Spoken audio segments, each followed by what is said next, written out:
everyone. Welcome to this week's Module 6. This is Chapter 7 of your American Social Welfare Policy textbook. And the topic of today is privatization and human service corporations. We just finished a chapter on voluntarism and why voluntary organizations are significant in social welfare provisions. This is different. This is essentially talking about the role of privatization and human service corporations in the delivery of social welfare services to our populations. So let's begin. Chapter overview. The chapter will provide events and history that has led to increased privatization of the U.S. social welfare system. Remember, the U.S. social welfare system is amalgamation of public and private. But increasingly today, the move or the wave is towards privatization. We need to know why this is happening and what are the factors that are moving that particular ideology or philosophy forward. The second thing that you need to know while you are reading this chapter is to know what are these arguments, that is the pro and the cons, the critique and the supporters of this move, sometimes called the left and the right divide. We are a very pluralistic society. Some people believe very strongly that social welfare provisions must be provided by the government because the government offers fair and just for all. Some feel that the private sector should do that because it has a modicum of efficiency and effectiveness, and so there's that debate that you need to understand and figure out who is right. And then the third objective is to look at the history and the role of corporations influencing social welfare system. Now, corporations are increasingly creeping in, as you're going to see in the other slides, in the provision of social welfare system. What are the role of these corporations? You're going to see corporations in healthcare, corporations in education. So those are three major goals that you need to attain while you read this chapter. Techniques for privatization. What this slide is giving you is that prior to 1987, we had Presidential Commission. President Reagan put forward a commission, and the role of this commission was to do four things.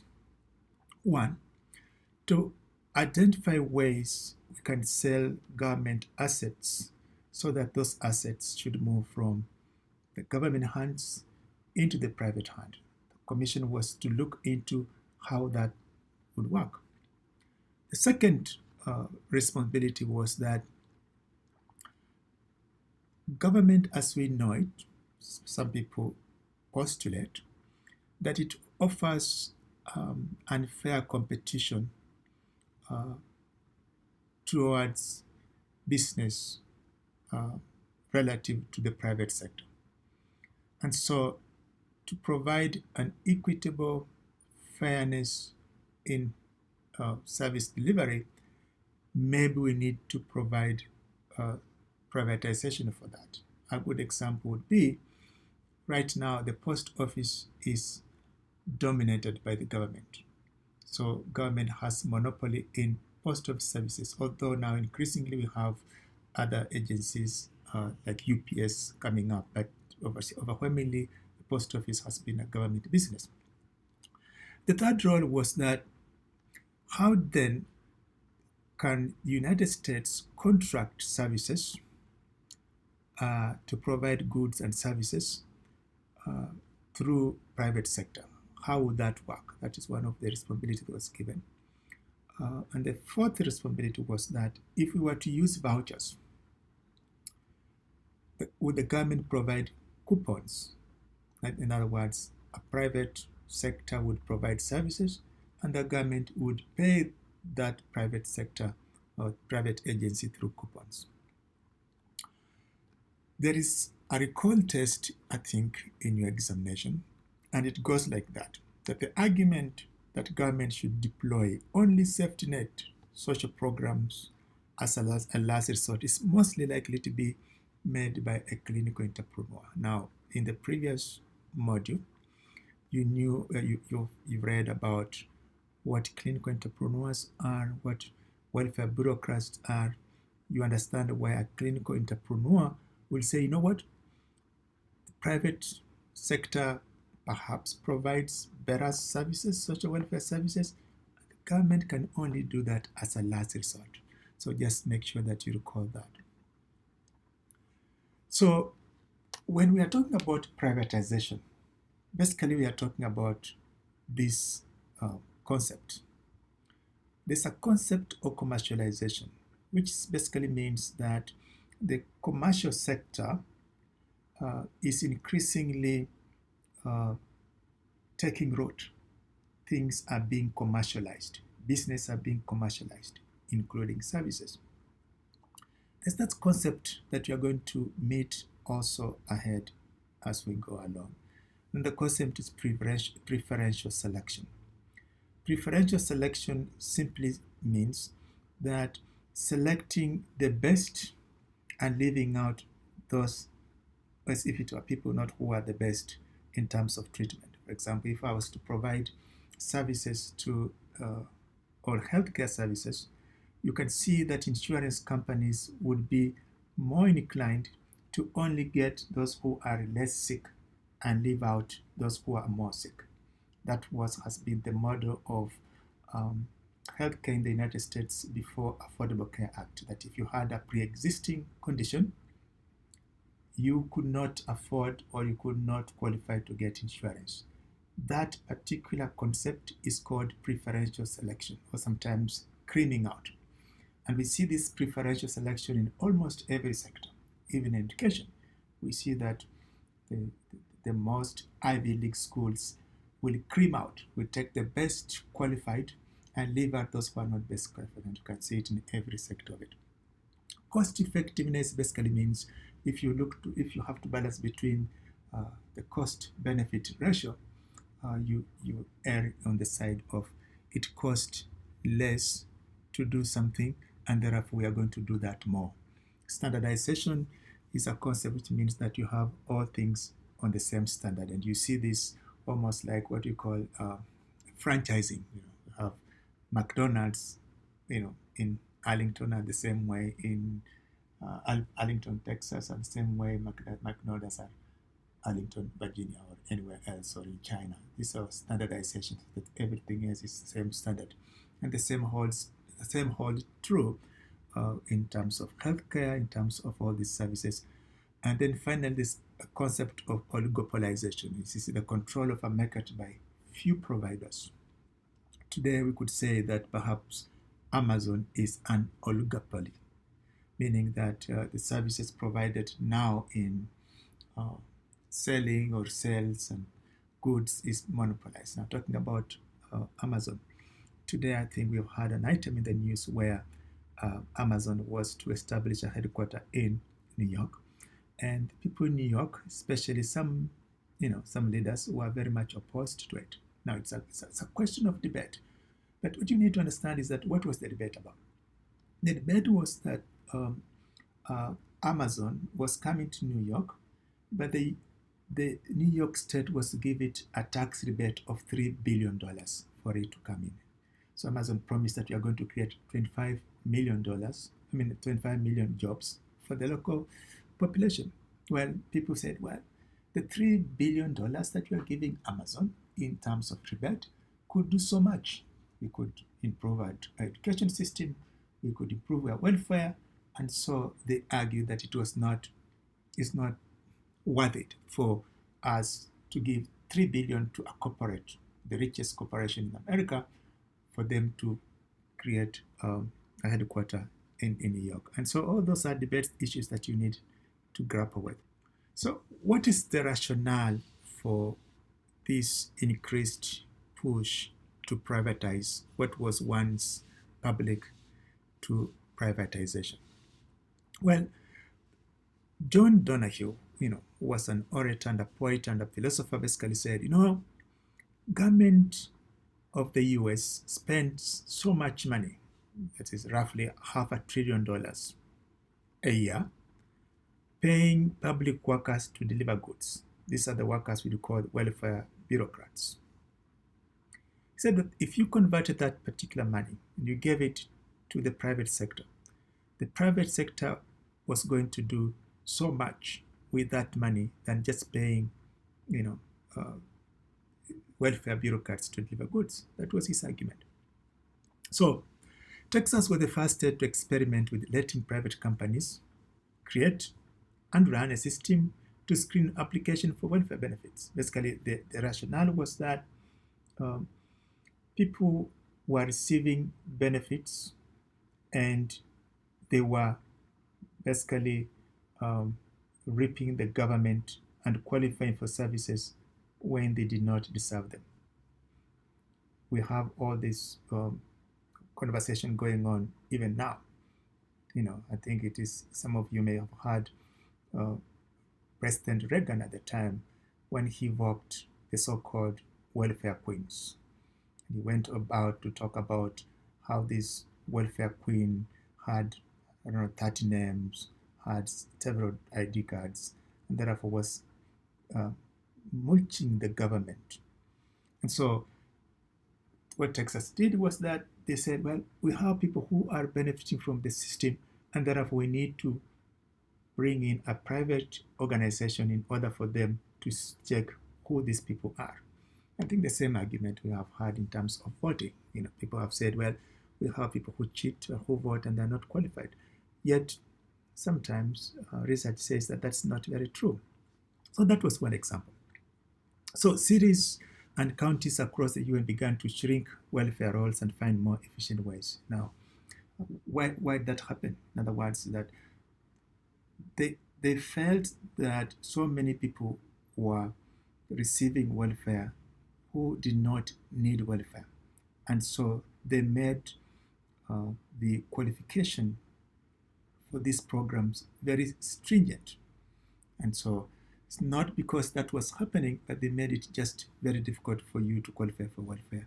So example firms that were involved are IBM, Lockheed Martin's Electronic Data System, and others using, these high technical organizations and firms to bring what we call a quote-unquote efficiency in this welfare provision. There are challenges to privatization, particularly by healthcare and human service professionals. And I think in the previous chapter you learned who health and human service professionals are. According to the health and human service professions, they argue that privatization is contrary to social welfare ideals. The social welfare is essentially to provide welfare to indigent or people who really need services, and you don't have to profiteer from that. And so the health and human service profession said, well, it is contradictory. It doesn't fall in line with what social welfare provision is. The second argument is that when we liberalized goods and services, we make those goods almost a capitalistic market economy. And so people will be more persuaded to make profit rather than to provide social services to the needy. The third argument was that it will create economic privatization because it's going to create this competition of the market. The fourth argument by the health and human service profession was that it's going to create issues of deregulation and commercialization of services. And when you do that, people might get hurt because when you deregulate, you supervise it less, basically less fair. And so that was one of the arguments and challenges that the human service professionals had in terms of privatization. So what are these trends today towards privatization? Essentially, the major point that the textbook makes is that we now have an increased trend toward privatization of social welfare services in recent decades. If there is any thesis of this particular module, chapter 7, that's the thesis. And that means that non-profit social service agencies become increasingly reliant upon fees for service. What used not be true, or what should not be social welfare services situation. And two, that the trends that for-profits are entering a field of social services traditionally occupied by non-profit organizations. Now, in terms of privatization, you have all these for-profits increasingly joining the service industry. Someone, I think Gronja called it the creeping revolution. It's that creeping in the name of providing services, but in essence, they are making profits off the needy. For example, one example of contracting out social welfare obligation is the VA hospitals. Now, you need to mark this concept because it's a test question, and sometimes it's very confusing because the answers provided might be a little bit confusing. So, the welfare capitalism. What is welfare capitalism? Welfare capitalism is basically where this huge benefit packages given to employees. We have some employees working for welfare agencies that really get handsome pay. There's this corporate sponsorship of social welfare initiative activities. We have had in the neighborhoods where Walmart come in and they come in the name of, we are going to establish a Walmart here. But you also have what we call social responsibility. We are going to be attentive to the needs of the neighborhood in which we are located. That's an example of welfare capitalism. So when you're talking about social services, what are the characteristics?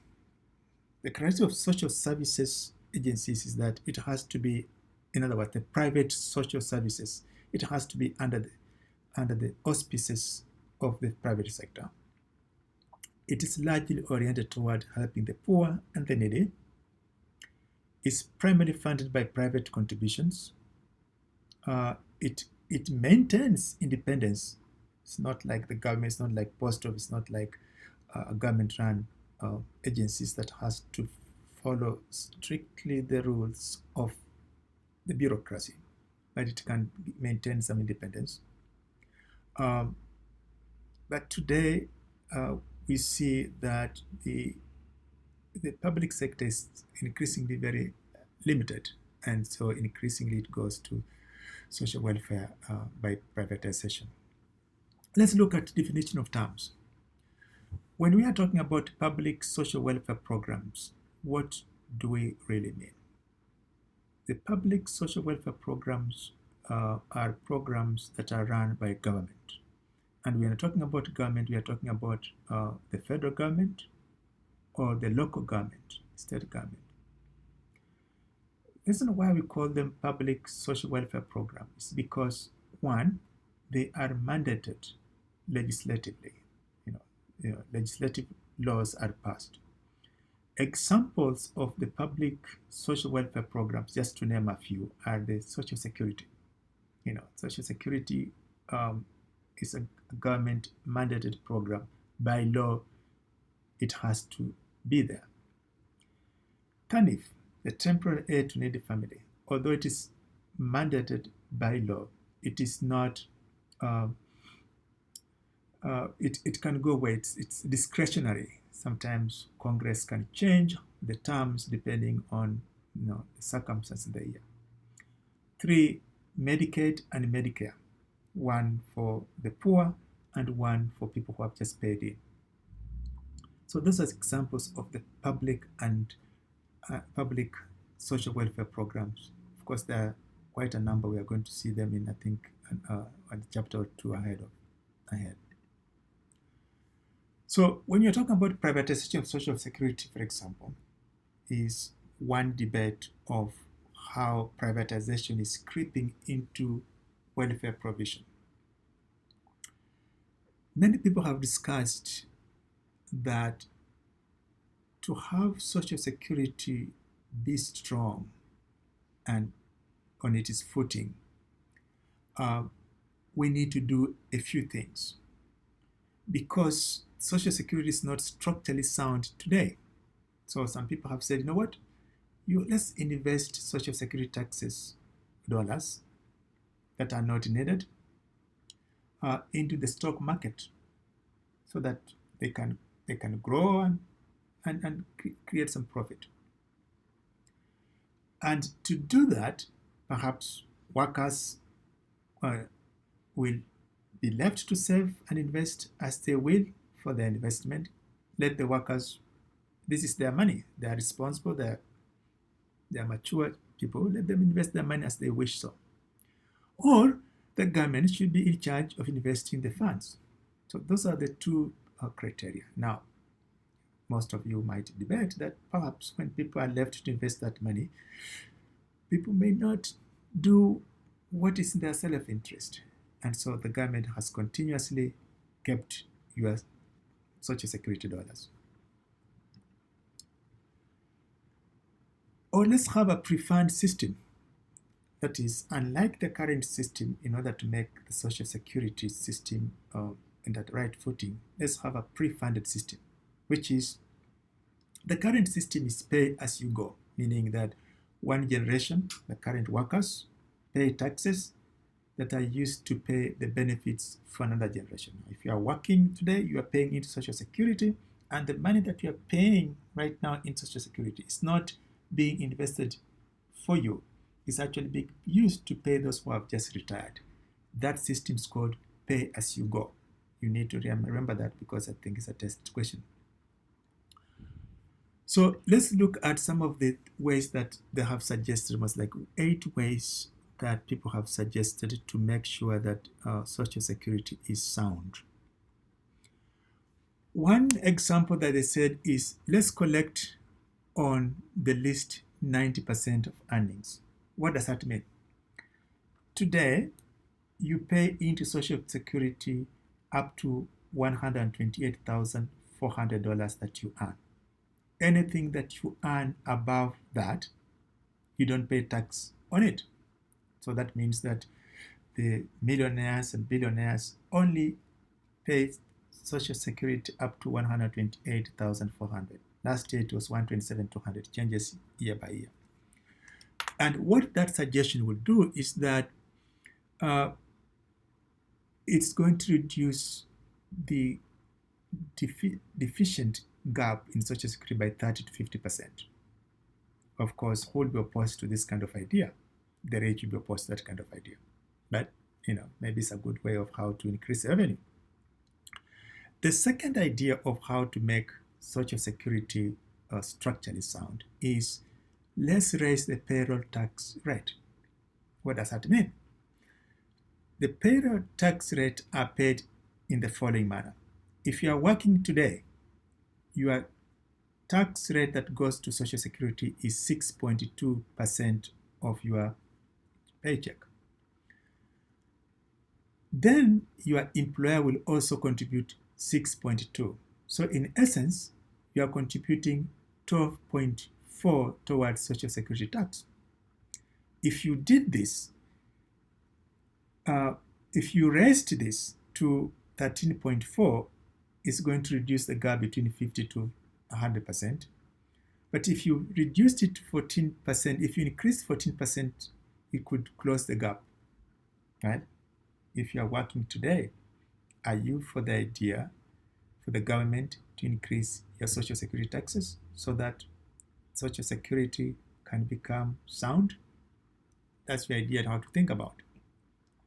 The third suggestion is that Let's gradually raise the retirement age from 67 to 70. Makes sense, right? People now are living longer. Medical services are now improved.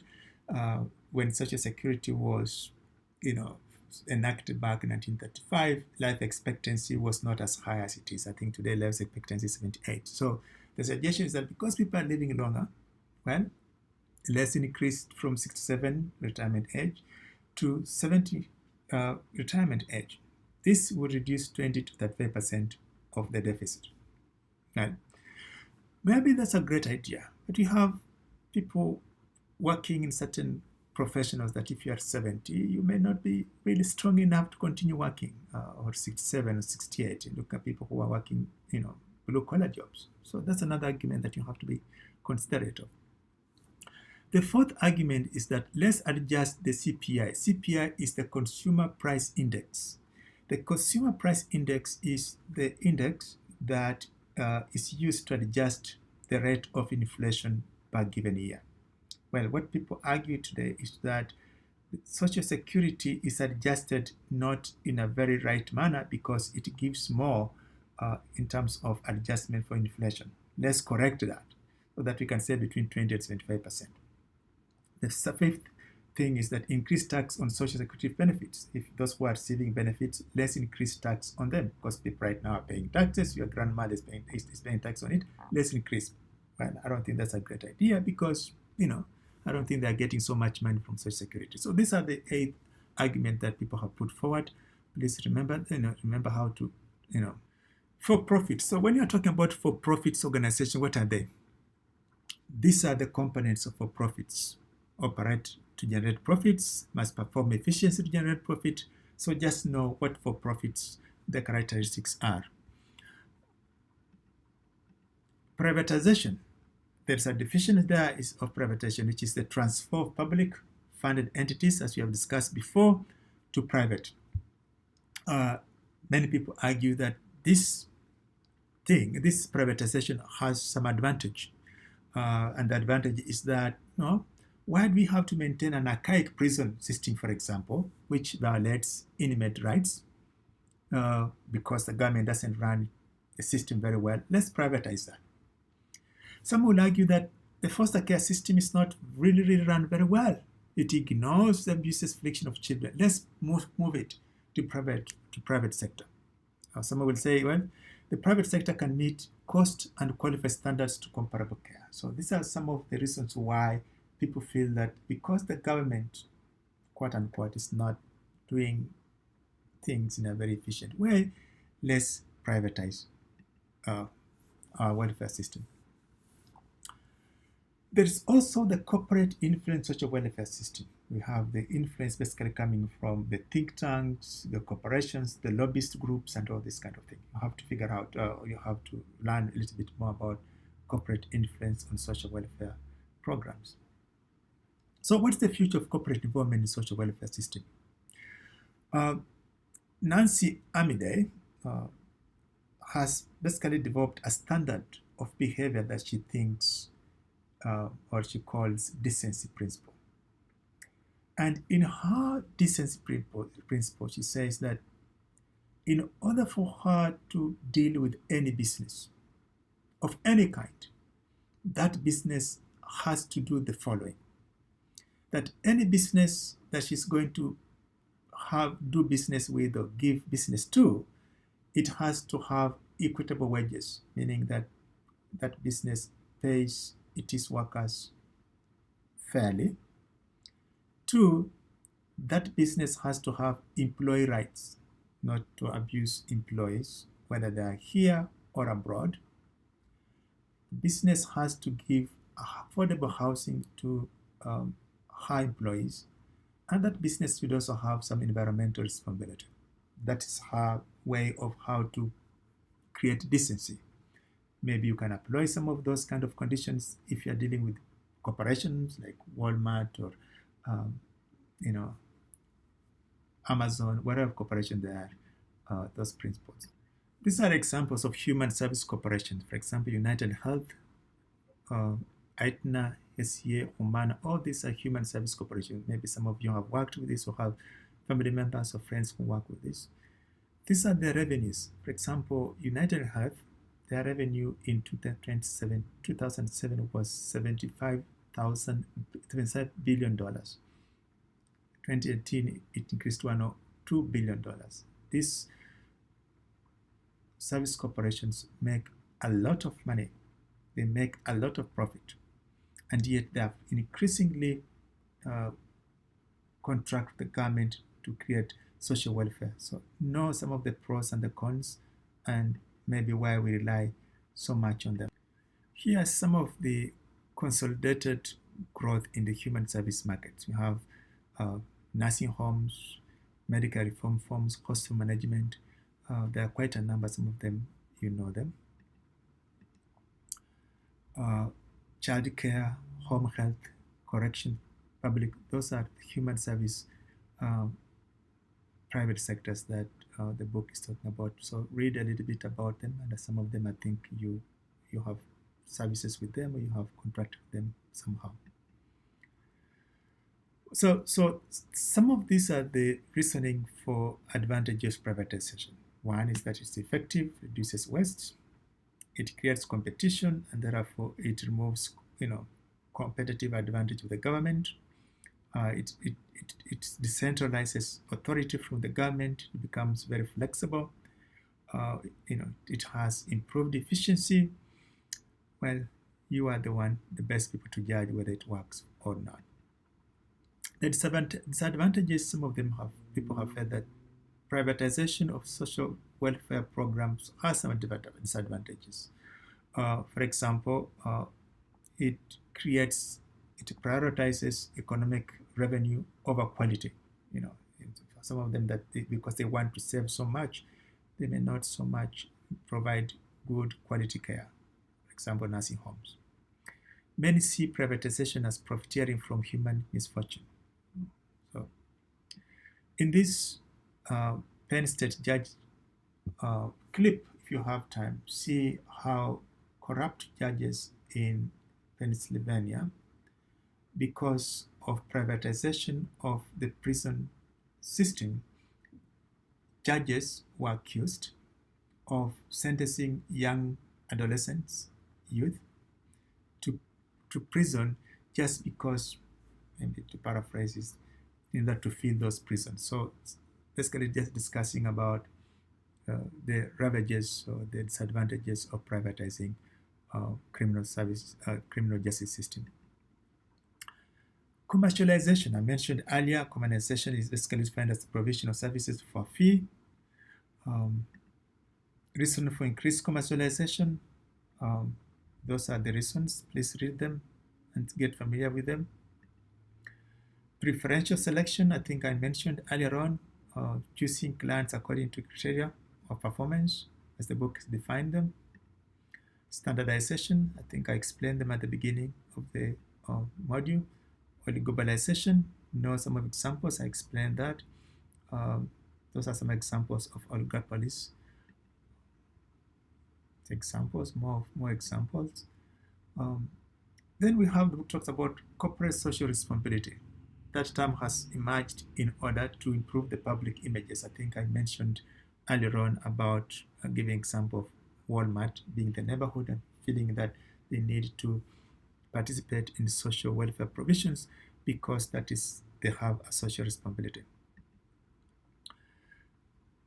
This corporate influence of social issues. These are some of the think tanks. I would advise you, as you think about your final paper, go and go to these websites: the American Enterprise Institute, the Heritage Foundation, the Carter Institute. Some of these are very strong policy making think tanks. So if you have a topic, type in that policy and see how some of these lobbyist groups would argue it. And that's going to give you some ideas on how to make your paper even better and arguments that you need to use. These are take-home points. If you read these points, the 10 points, you have no problem passing the quiz this week.